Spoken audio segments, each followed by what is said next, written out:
કેશોદમાં લક્ષ્મીનારાયણ દેવક યુવક મંડળ દ્વારા પક્ષીઓ માટે નિઃશુલ્ક 500 પાણીના કુંડાનું વિતરણ કરવામાં આવ્યું છે। કેશોદ શહેરમાં કાળઝાળ ગરમી પડી રહી છે।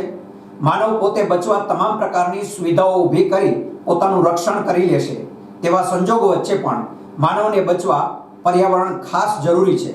તેમાં પણ ખાસ તીવ્ર ગરમીથી પક્ષીઓને બચાવવા ખૂબ જરૂરી હોય છે, જેને લઈ પર્યાવરણ પ્રેમીઓ પક્ષીઓ માટે ચણ, છાંયડો અને પીવાના પાણીની વ્યવસ્થા કરવા સેવા પ્રવૃત્તિ કરી રહ્યા છે।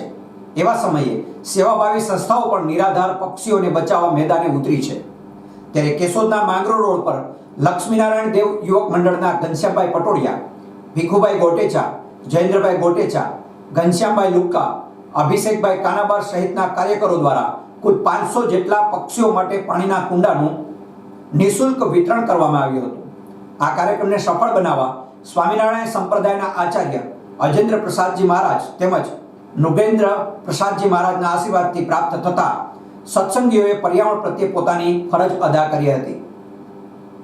જય સ્વામિનારાયણ। હું ઘનશ્યામભાઈ પટોડિયા, લક્ષ્મીનારાયણ દેવ યુવક મંડળ કેશોદ, વડતાલ ગાદી આચાર્ય શ્રી અજેન્દ્ર પ્રસાદજી મહારાજ અને ભાવ્ય આચાર્ય નુગેન્દ્ર પ્રસાદજી મહારાજના આશીર્વાદથી આજે કેશોદ ખાતે ચકલાને પીવાના પાણીના કુંડાનું નિઃશુલ્ક વિતરણ કરીએ છીએ।